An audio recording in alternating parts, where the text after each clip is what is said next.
Hey y'all, I'm hopping on today on this Freedom Friday, and I'm just want to start with a question slash motivation and encouragement, or some mindset shifts that we need to take. Y'all, I've been using these drops called biotin. I never knew how powerful biotin was. And literally after I braid my hair within a couple of weeks, I have so much new growth coming out of them. So you already know your girl's gonna redo them. And biotin works if you are wondering if it do. Clearly, y'all had these in not too long. But anywho, I want to say, like, when I started the series of the parenting workshops back in the summertime, it was like, a lot of times Holy Spirit worked through me to get to other people. Like, first he, you know what I'm saying, I ain't gonna say chastise, because it's not. Sometimes he do chastise all of us, right? He chastise those he love, but it was like one of those gags that he was just asking me, like, are you giving them what they need, or are you giving them what they want? Type of situations. And how many of us, if we are not careful, we are so busy trying to give our kids what they want and not giving them what they need. I'm gonna give you an example.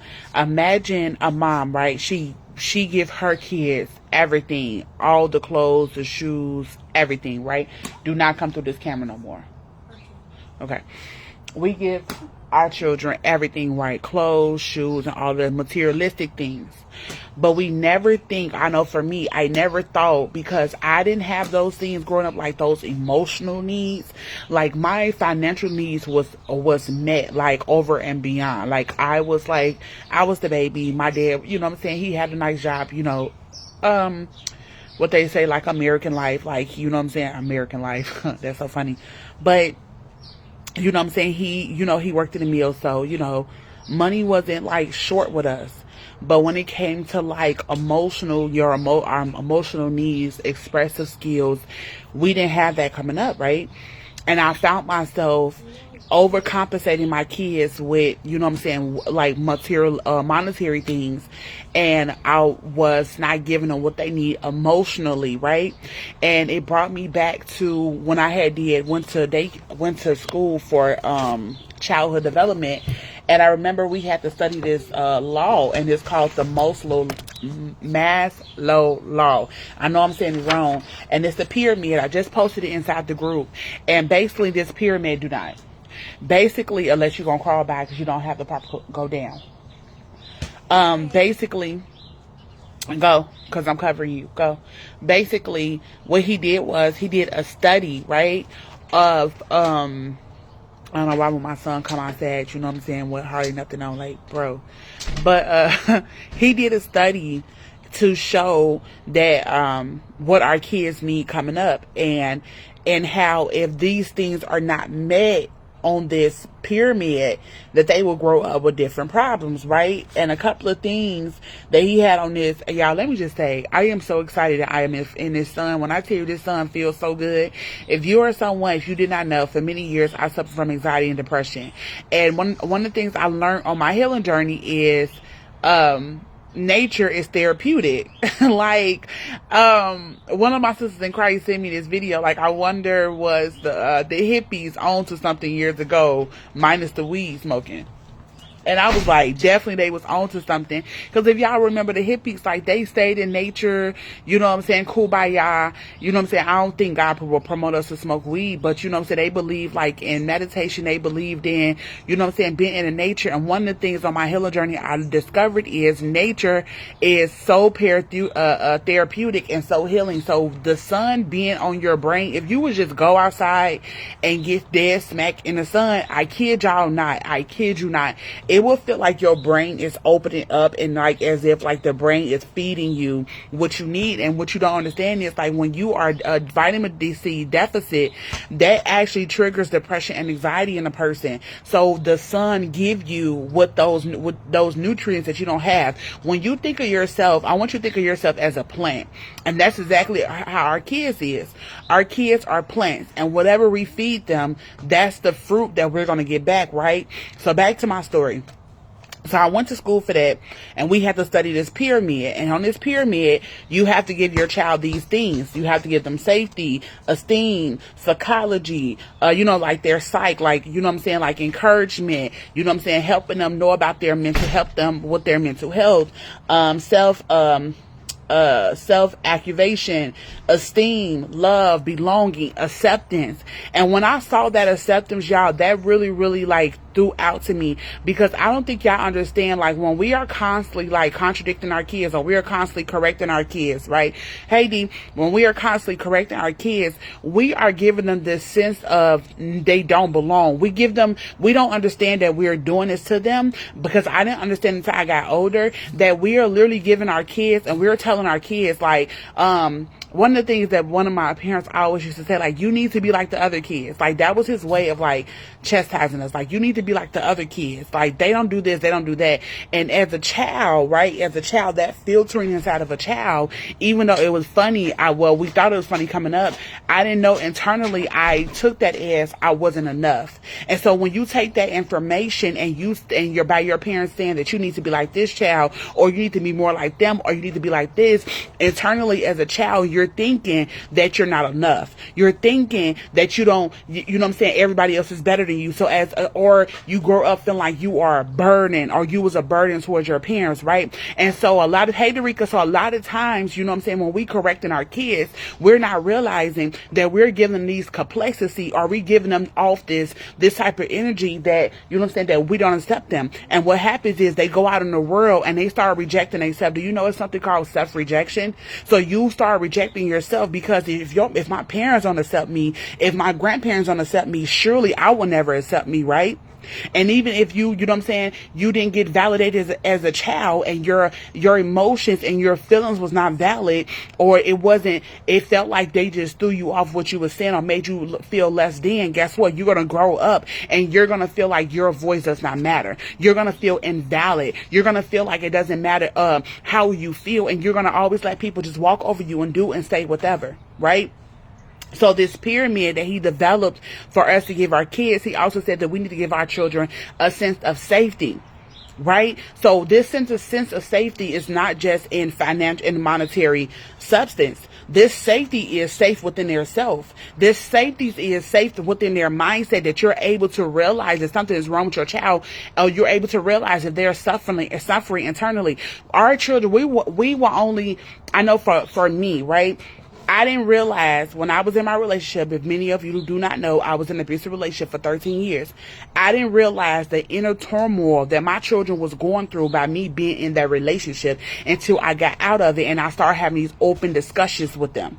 I had no idea that the struggle that I was going through monetarily was actually, they were suffering. I had no idea that because of I was not emotionally available to myself, that and me not being emotionally available to them, that how bad they were suffering inside, until I left that relationship. So if you don't think that your anxiety, your depression, your insecurities, your lack of acceptance of yourself is not triggering off on your children, it is. I say this all the time. We can only give our children what we have. And if you only got anxiety, depression, low self-esteem, insecurities, guess what? That's what you're going to be able to give back to them. So it's so important as a mother, as a father, to work on ourselves, so we will be able to set the tone for our children and give them that sense of safety. Give them that sense of belonging. Give them that sense of, you know what I'm saying, of love and warmth, right? And give them that sense of safety, right? I was talking to, I just hired a meditation coach, right?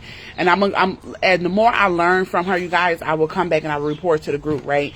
Coach, you probably like, girl, why would you do that? That's law of attraction and all that other stuff. And no, y'all, like, I don't deal with law of attraction and none of that. A meditation coach is simply helping you. Meditation is simply you sitting with God and reconnecting back with him. Literally, that's it. That's all it is. If you go and you read the book of Luke, right?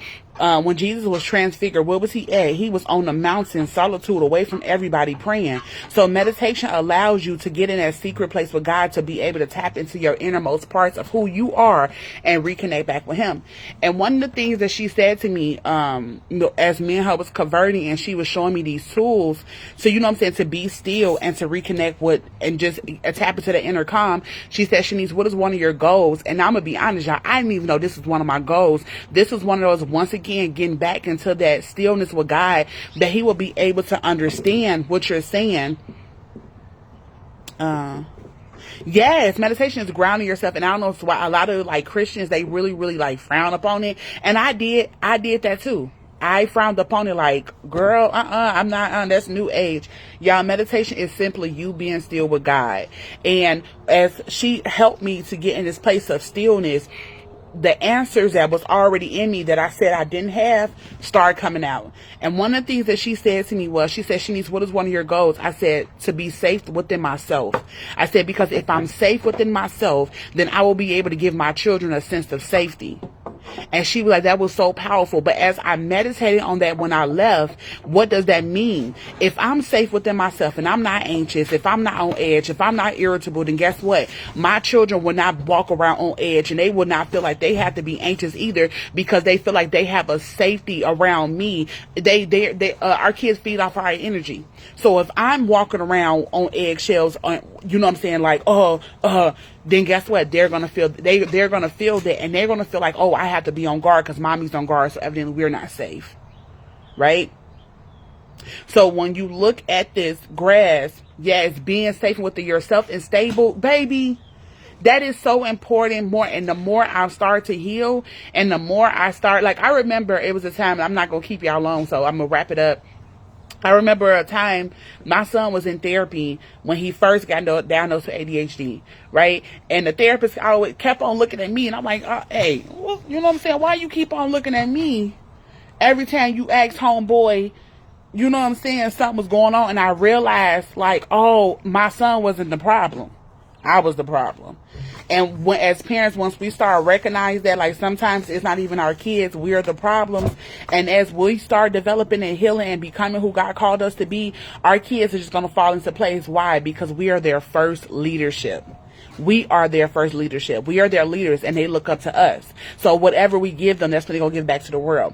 So I just wanted to come on and ask you that question. Just intrigue some. Do your parents need to be reframed? Are you giving your children what they want? Or are you giving them what they need? Are you giving them them tools to be able to thrive when they get older? Time management. It literally starts with us. It's us, like, y'all, like, for so many years, I'm like, man, y'all don't listen. Y'all this, baby, it's not because of them. It's because you're not leading well. And I had to be honest with myself, like, Shanice, you're not leading well. And the minute you start leading well and you start setting those boundaries and you start walking in your power and your authority, your kids are just going to follow. But I wasn't being a good leader at that time. I was so busy trying to overcompensate because of the pain that I had put inside of them, and I was moving from a place of guilt and a place of shame, and I was not able to move from a place of power, but I was moving from a place of, man, I wish I did not give my kids that. So I love, girl, thank you. It take a lot to read. It take a lot, but it made me realize, like, man, like, the more I heal, the better my children are going to be, right? So I had to just ask myself, as Holy Spirit was asking me, are you giving your children what they need? Or are you giving them what they want? Because you are parenting from a place of insecurity, instability, low self-esteem, and you're trying to overcompensate because you cannot give them some things that you feel like you can't give them this, so I'm going to give them this, right? And I'm going to keep on saying yes, but your yes is turning into you being irritable and you letting them walk all over you because you constantly giving them that yes when you need to be giving them that no. Just like God give us no's all the time. He give us no's all the time, and baby don't care. God will tell us no so fast our head to spin. God kind of nope. And it don't hurt his feelings. Why? Because he understands, if I give you that, it's going to kill you. If I give you that, it's going to it's not going to help you in the long run, but it's going to kill you in the long run. So just like God had that sense of telling us he could tell us no and no care about hurting our feelings, I had to come to a place to be okay to tell my kids no, and let my no be my no, and let my yes be my yes. Because if not, they would have been starting to walk over me. And then, a lot of parents, our kids, when they grow up and they say, hey, Jocelyn girl, our kids grow up and they be like, you wasn't here. And the parents be like, what you mean I wasn't here? I gave you this, I gave you that, I was working hard to put a roof over your head, clothes on your back. And the parent walk away so crushed and so hurt, not realizing the reason why the child is saying that you was not there is because you was not there for them emotionally, and they needed you there more emotionally than they needed those things. So are we, and I'm still learning too. Baby, I'm still learning. I feel like, and it's just my perspective, as you learn and you grow and you evolve, your parenting is going to grow. Your parenting is going to evolve. And not just that, your children are going to evolve right along with you.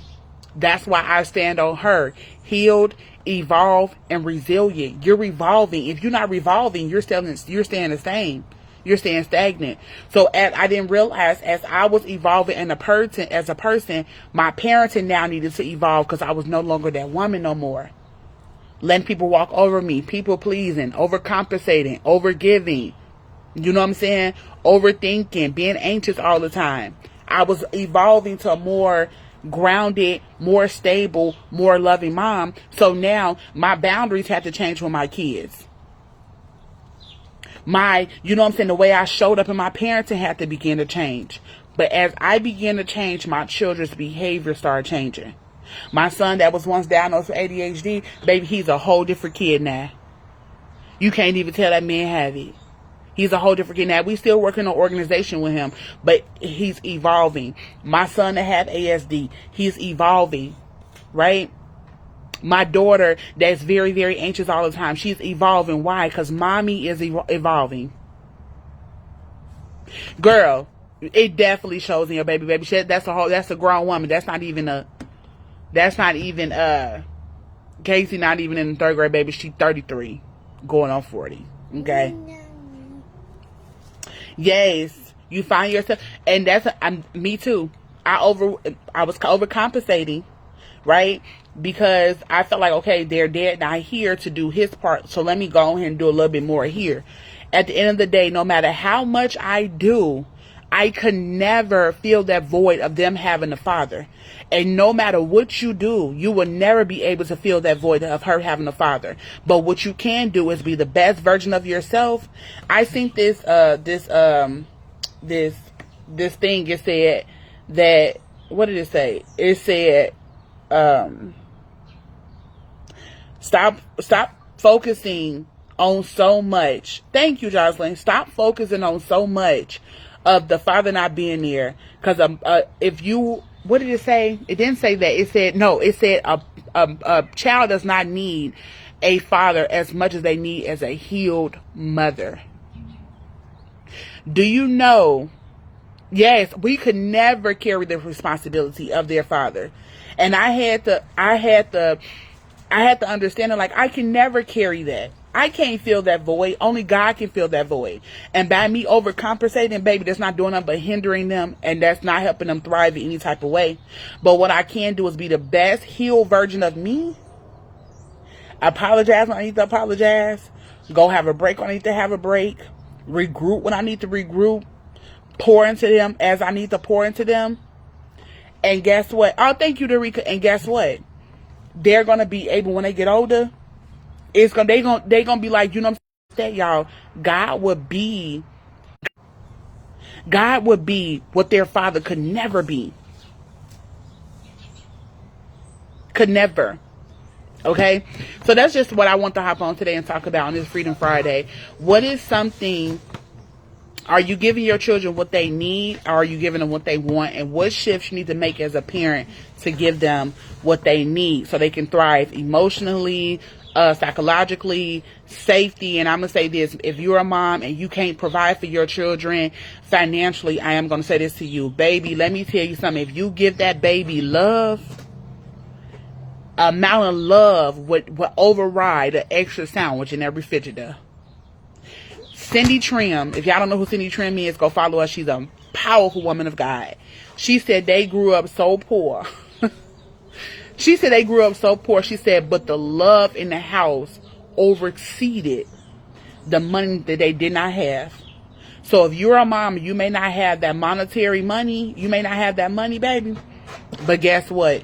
You're going to be able to give them a amount of love that they when they go out in the world, they don't make the same mistakes and settle for anything.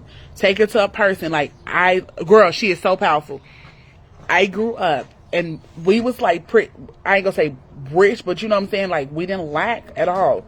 But that emotional stability is what I lacked growing up, and it affected me reaching out to the wrong relationships, being involved with the wrong people, being connected to the wrong friends. So the love that we can give our children and the healing that we can give them and pass it on to them, that's going to be better than another pair of shoes.